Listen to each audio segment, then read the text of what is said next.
తమొక పయనమని గమ్యము తెలియదని తెలిసిన ఈ మనిషి పయనమాగదు.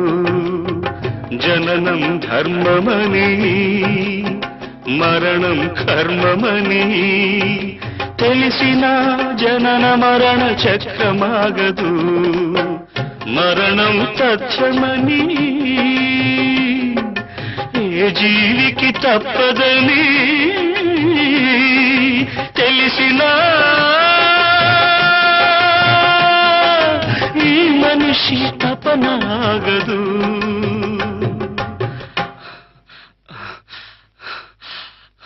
ఈ బ్రతుకు తపనాగదు.